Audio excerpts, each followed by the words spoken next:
Well, hello again. I'm Felipe Artigas, and I'm going to present you now another work that is in the frame of other European projects. So, for an integrated approach for the implementation of MSFD monitoring of pelagic habitats, phytoplankton mainly based on the combination of reference and semi-automated methods. There's a work of a big consortium of past projects, DIMAFI, Cross Border, and Jericho. So why phytoplankton? Well, we talked a lot about diversity, structure, and support aquatic food webs and biogeochemical cycles, biological pump here, bioindicator of environmental state, response to short and long-term changes, and can represent a threat to animals and humans with toxin and HABs.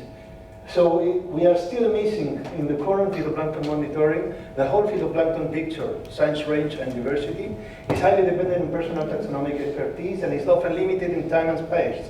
We can have wrong picture of biodiversity and biogeochemistry, and now short time and fine spatial scale need to be addressed with autonomous platforms and vessels. Within the DIMAFI project, there is a cross-border project that was ended now. We did that sort of summary of what we do when we go to the vessel and take some water, go back to the laboratory. We can also do some profiles or continuous recording, pumping water in the system.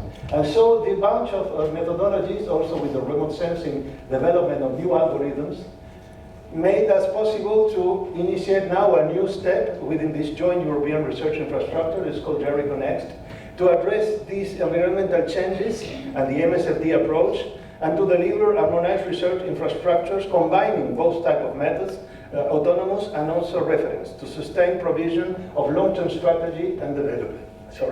The automated platform for the observation of this phytoplankton diversity is something we are seeking to achieve by working on the operability, discrimination of the existing techniques, a critical comparison of them, propositions of improvements of existing techniques, and also on the data analysis that is huge.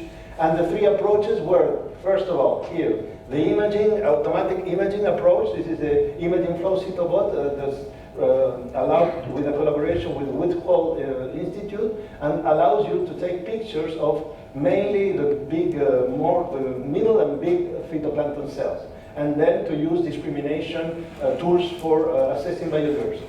This is the single cell approach, optical approach. It is also a flow cytometer, so we recover the optical size, structure, and pigments from the optical properties of each of the cells that are here, or colonies, and then we can record all the shape of the optical signature.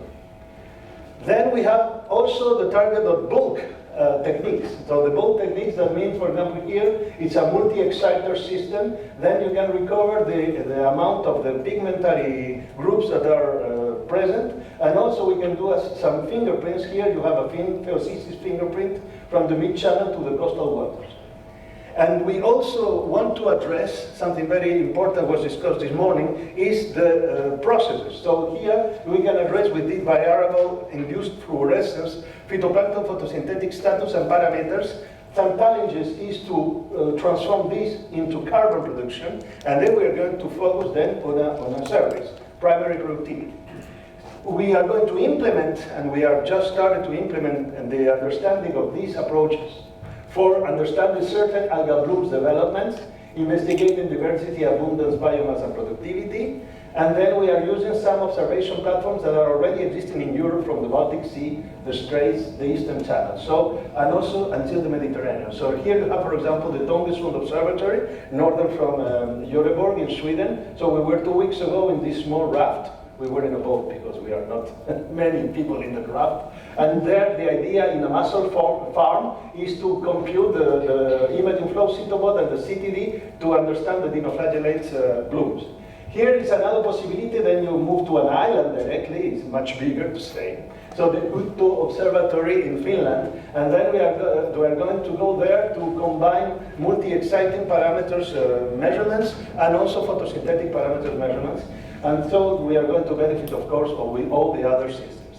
This for the fixed observatories. Now for the continuous recording, because we need to go very far with the MSFD and, of course, understanding the whole marine system. This is the CFAS and Daygor cruises for fisheries, implementing the cytosense, the bush shape recording cytometer I showed you before, FRRF for primary productivity, and also PCO2. We are also doing that in the North Sea with the colleagues from the Rijkswaterstaat. Here is they are implementing that in the current monitoring in the coastal and offshore system with the Zerfea research vessel, and also coupling the scanning flow cytometer, the ferry box, and also a fast rate fluorescence system. Then we can move to buoys. So this is a buoy that is implemented by colleagues of the University of Concy, NRS, and Ifremer in the Bay of Seine. And now in this system they are coupling what is called a mini or pocket ferry box. That is a small system, just this size, when we can have a lot of different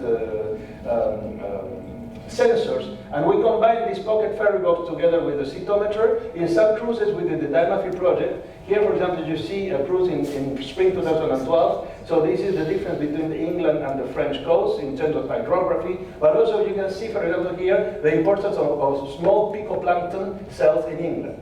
So, and the idea now is to gather together from the picoplankton to the microphytoplankton, and here is another configuration including image analysis and profiling. And here we can see, for example, the power of this analysis. This is Synechococcus, cyanobacteria-like cells, and you can see the Yushan front, the thermical front in some. And the other place we are implementing these systems is in the Western Mediterranean, and then it's something from Europe to until Tunisia. So the ferry boat that is also combining flow cytometry, PCO2 measurements, and also some photosynthetic parameters. So, as a summary, this implementation of these in situ techniques in current monitoring European marine waters, we are going to be allowed to define the most suitable and relevant combination of methods to monitor phytoplankton according to environmental considered, and considering also the difference in the properties of the waters in order to better define the different types of data you can have. Thank you.